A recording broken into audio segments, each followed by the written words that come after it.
This episode's FTR shoutout goes to Wyatt Peterson. Leave a comment down below to have a chance for a shoutout in the next episode. Make sure you're subscribed. How's everyone doing? My name is Chris and you're watching Fish for Thought. Today we're doing another fish tank review, so let's get right into it. Alright, so our first tank here, this koi pond at a local taekwondo studio. Can't even see the poor fish. Well, you know what? It is a pond, and to my knowledge, the last pond I've seen did look something like this, I gotta say. And there's a proverb in Chinese where it's something like, if the water is clean, then there's actually no fish, meaning there's like no nutrients in the water. So this is actually not that far off. I mean, it is a taekwondo studio. They probably know this proverb. So you know what? 5 out of 5 for sticking to tradition. Our second tank, it's just labeled with bloody hell. And I can see why. I mean, I think there's around 3 goldfish in there and 1 angelfish. This guy's taking it to a whole nother level. There's also some sort of infrared sort of thing going on. Like, is he putting a laser beam on these guys as if they're not going to die fast enough? He's gonna blast them with a laser beam as well. But you know what? Maybe this is just, who am I kidding? This is 0 out of 5. Come on. So the fish is half of this boy's size. Like, half of this boy is that fish. How would he like it if that's all the space that he got to live for his whole life? Who in their right mind would look at that and be like, that fish is happy, that fish is living a great life? 5 out of a possible 5 for animal abuse. 200-gallon tank from a popular Instagram page.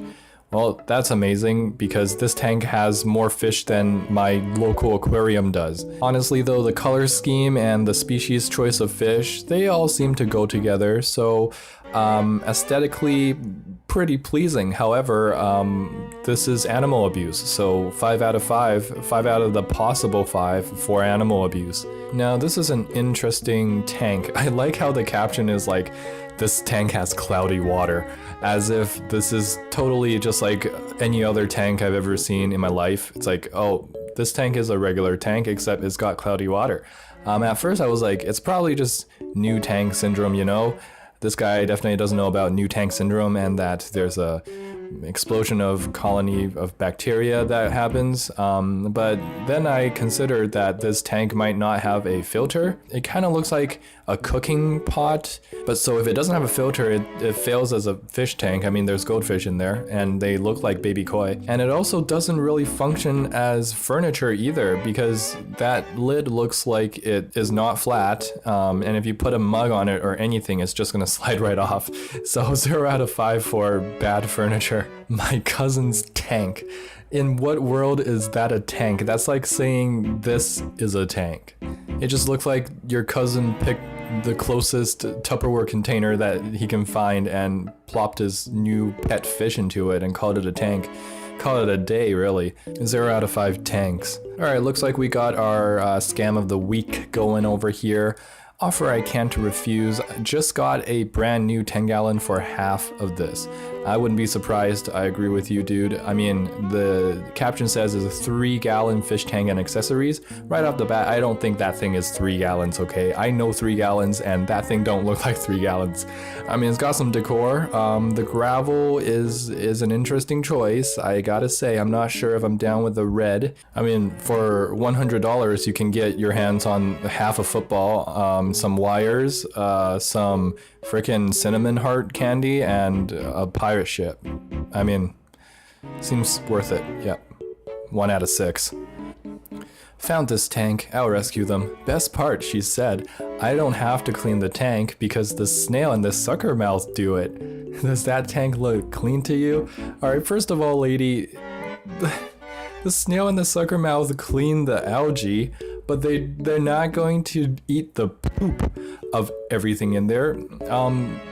If anything, the snail and the sucker mouth create more poop than they actually clean the tank. So honestly, like, what are you talking about? Can you do some research before you like invest in other things that are living. Now, yeah, she's right. The snail and the suckermouth have been cleaning her tank because I don't see much algae, but who knows just how much ammonia is built up in that tank. I don't even think it's a 10 gallon. I think it's like a 5 gallon, and it's got 2 goldfish in it, 2 quote-unquote tiny frogs, which they don't really stay tiny, like fully aquatic claw frogs. They don't stay that small. The snail does look pretty big already. And then a suckerfish, which by all means it could be a pleco, so like yikes. But yeah, thanks for rescuing this tank. 5 out of 5 for the rescue. Alright, this tank, of course there's a betta. I love the sassy little caption there. So this tank, I mean the betta does look like it's got more space than the usual tank that people put bettas in, so that's good. I mean, lose the seahorse obviously. But also I think the main thing here is that lucky bamboo, I mean, depending on where you get it, it can actually secrete toxins into the water. I guess if the bamboo wasn't there, 4 out of 5 for giving the betta above average room for what people usually give betta, but a 0 out of 5 because in reality the betta is going to die. Found this at my local Walmart. Please do not put us with other fish. We are sick and working on, I think that's gonna say getting better or getting well. I hate to break it to you, bud, but those fish are never going to get well. This is not a quarantine setup, this is a graveyard. They're just going to die in there. There's no filter. I mean, I think there's a lid on there, so there's really no air. But you know what? Good on you, Walmart. I mean, you're trying, you know, to like set up some sort of quarantine, so good effort. Alright, I hope you guys enjoyed that video, and if you did, please hit the like and subscribe button. There'll be more videos to come, and don't forget to get your hands wet.